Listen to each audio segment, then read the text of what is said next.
Hi, boys and girls. I'd like to share a story with you today called A Bike Like Sergio's.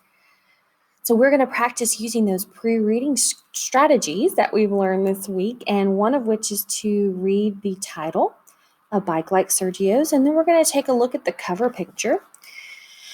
And we're going to see if we notice anything about it that might help us understand the story better. So, A Bike Like Sergio's. So, here's two boys here. One has a bike. One does not. There's some more bikes here on the sidewalk. So, a bike like Sergio's. So, since this boy has the bike, I think he could be Sergio, I'm thinking. All right, and then our next step is going to be to read the blurb on the back. Okay, usually it's on the back. And this one says, Ruben feels like he's the only kid without a bike. He wishes he could get a bike like his friend Sergio's, but wishes won't make money appear. One day, when Ruben sees a dollar bill fall out of someone's purse, he picks it up and puts it in his pocket. It's only $1, but when he gets home, Ruben discovers that it's actually $100 bill, more than enough for the bike he's been hoping for. With warmth and generosity, the creators of those shoes offer a real and relatable story that will resonate with anyone who's tried to figure out the right thing to do. Okay, so Ruben. So we've got Sergio, we've got Ruben. I'm guessing this is Ruben because he's the one that's got the money in his hand. Okay, so if I go back. Okay, so Sergio, Ruben. Okay, I think I'm ready to read. So I'm going to open up here.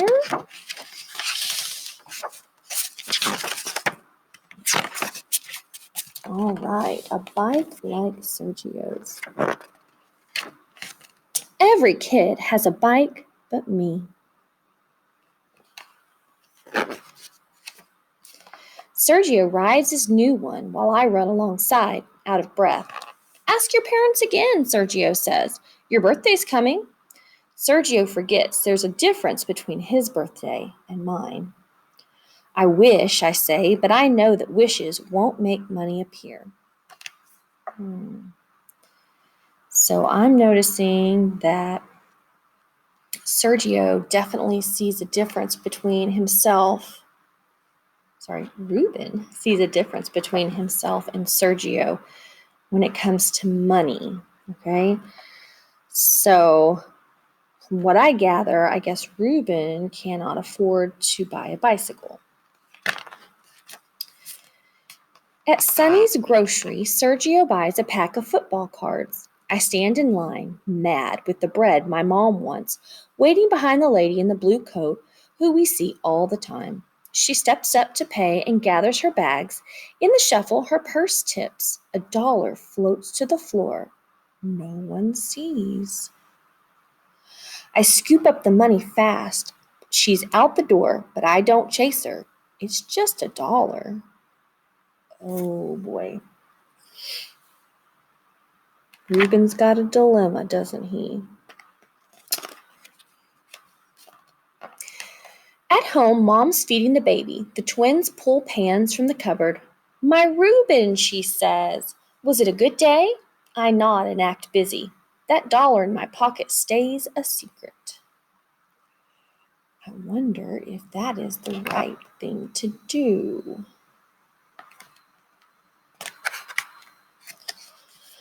Later, when I'm alone in my room, I fish out the crumpled bill and stare. It is not $1 or 5 or 10. It is $100. My hands are shaking. That money is enough for a bike like Sergio's. Then I won't have to run. I'll be riding. Dad gets home from work late and tucks in my little brothers. When he gets to me, I squeeze my eyes shut and stay still as a stone. I wonder if that's because he doesn't want to have the opportunity to talk to Dad. I wonder if he thinks he might tell if he does. In the morning, the $100 bill is safe in my backpack. When I get to school, Mr. Grady says we will be learning about money and math. He sets up a store with fake bills and coins and pictures of things we can buy. I joke around and blow all my play money on a camera right away. Me on my bike is all I can think about.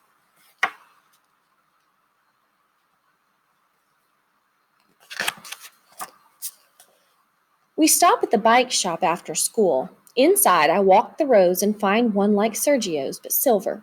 Man, you look good on it, Sergio says. And it's true. But I know if I ride home on a bike like that, I'll have to tell my parents where I got the money. I'll talk to them tonight, I say, and Sergio high-fives me.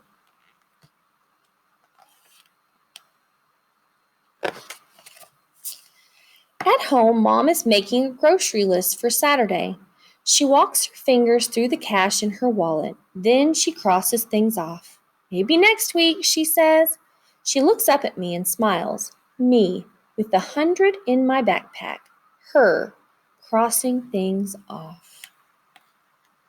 It makes me wonder if he's starting to feel guilty that he has all that money and Mom can't afford to buy the things that they need at the grocery store.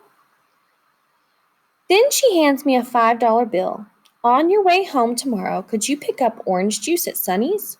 When she mentions Sonny's, I feel the sweat.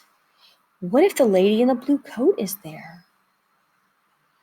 Not feeling so good about this anymore. I notice that Mom's face looks worried.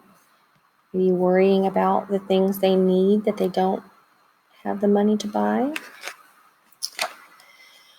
I take my stuff to my room, dump my papers out of my backpack, and that's when I see it. The zipper that was closed is open, just enough, and the money that was there is gone.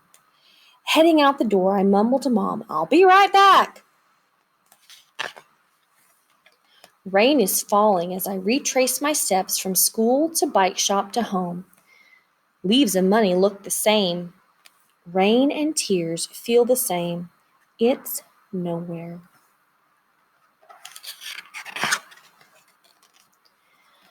I walk hunched and draggy to school the next day, while Sergio rides circles.